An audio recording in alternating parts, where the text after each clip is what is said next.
ท่านผู้ชมฮะเฮ้ยอะไรของนี่ก็วะโอ้มึงบ้าหรือเปล่าเฮ้ยขับรถโอ้ใจหายใจคว่ำ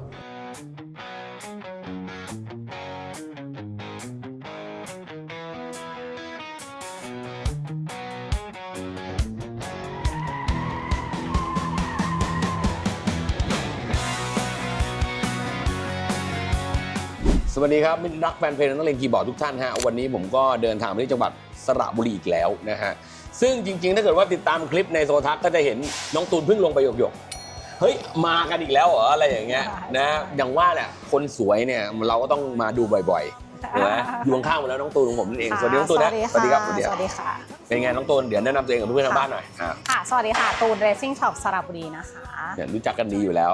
แต่ตรงนี้มันก็อย่างที่บอกฮะเน้นย้ำเลยว่านี่คือสาขาใหม่ใช่ค่ะซึ่งอยู่ไกลจากสาขาเดิมประมาณสัก7 กิโล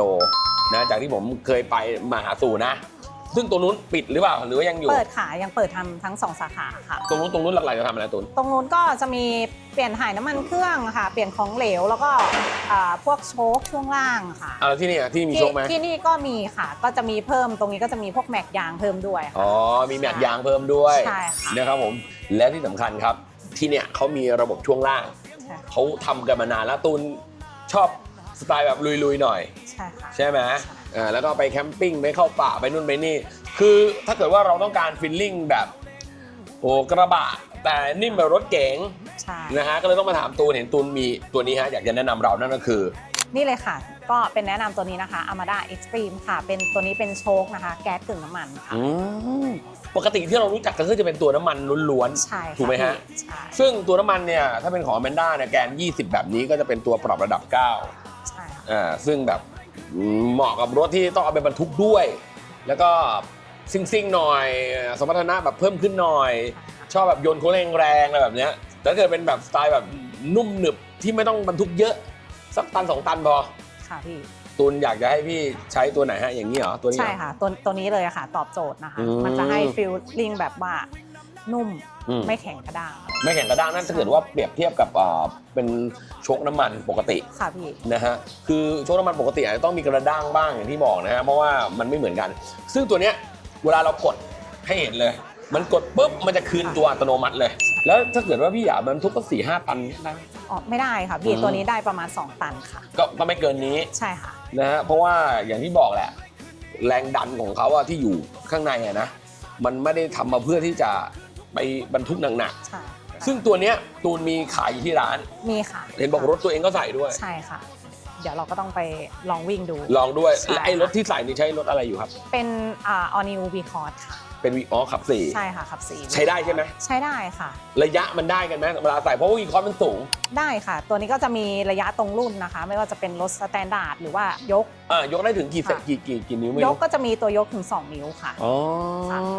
นี่ที่เราเห็นอยู่นะท่านผู้ชมมันคือเป็นหน้าหลังเลยนะครับอย่างเช่นเดี๋ยวยกตัวหน้าให้ดูก่อนเอาตัวหลังดีกว่ากดง่ายเนี่ยเวลามันกดลงไปเห็นป่ะเนี่ยเวลาเรากดเนี่ยลงแล้วเนี่ยแล้วดูดิมันจะยืดขึ้นมาเองนะมันจะคืนตัวเร็วมากเพราะฉะนั้นเนี่ยมันเหมาะเลยกับรถที่ไม่ต้องการความกระด้างต้องการความนุ่มหนึบแต่อย่างที่บอกฮะมันจะสวนทางการที่เราไปบรรทุกซึ่งมันจะไม่ได้เหมาะกับการบรรทุกหนักเยอะๆแต่ถ้าเกิดว่าอยากได้ฟีลลิ่งแบบไม่ต้องปวดหัวแล้วรถของตัวเป็น V-Cross ซึ่ง V-Cross มันสูงค่ะถ้าโชคเดิมเนี่ยไม่รู้นะโชคเดิมโรงงานเขาทำมาดีอยู่แล้วล่ะอันนี้ผมบอกตรงแต่ถ้าเกิดอยากอัปเกรดให้มันเป็น High Performance อีกสักหน่อยก็เราลองใช้ของ Amanda แก๊สกึ่งน้ำมันดูนะจากที่ตูนใช้แล้วเป็นไงบ้างพี่ยังไม่ได้ลองของตูนเลยปกติถ้าแบบว่ารถเดิมมันจะค่อนข้างแบบว่านิ่มเกินย้วยใช่ค่ะบางทีแค่หักล้อยังไม่ทันไปคือรถนี่โยกแล้ว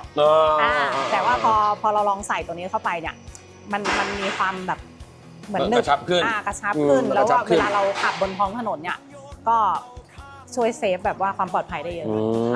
คืออย่างนี้รถสูงเนี่ยถ้ามันนิ่มเกินเนี่ยเวลาเราเลนเชนเปลี่ยนเลนจังหวะเปลี่ยนมันจะวืดแล้วมันจะคืนช้า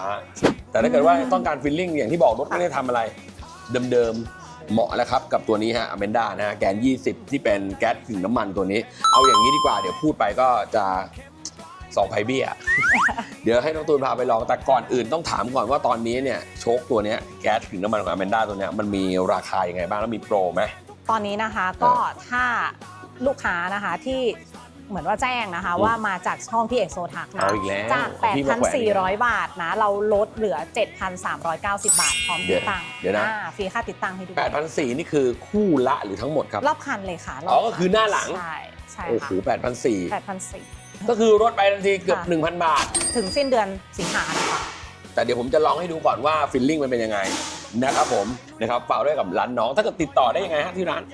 จะมีช่องเพจนะคะเดี๋ยวแปะเพจไว้นะแปะไว้ด้วยค่ะเบอร์โทรค่ะ0646952353ค่ะนะครับกับ Amanda Extreme ตัวนี้นะฮะเป็นแก๊สกินน้ำมันแกน20ไปครับขอบคุณตูนมากฮะไปกันค่ะสวัสดีค่ะต้องลองแล้วกระบอกขนาดนี้เป็นไงบ้างพี่เอกฟีลลิ่งดีอ่ะเนอะมันไม่โยนอ่ะใช่ไหมจริงๆนะนี่อารมณ์แบบได้เลยอ่ะเวลาเปลี่ยนเลนเปลี่ยนอะไรก็โอเคเลยนะนี่ตูนขับทุกวันเลยเหรอเนี่ยขับทุกวันค่ะรถใช้งานเลยเหรอดีนะเนี่ยอารมณ์เหมือนพี่นั่งรถเก๋งกันนะนุ่มนะจริงๆแล้วปกติแล้วถ้าเป็นกระบะเนี่ยก็ต้องแบบมันโดยเฉพาะข้างหลังมันจะสะท้านขึ้นมาเลยใช่ป่ะถ้าเป็นรถเปล่านะแต่นี่คือแบบดีอ่ะดีเลยใช้ได้เลยฮะตูนแนะนำตัวนี้จบแพงไหมชุดหนึ่ง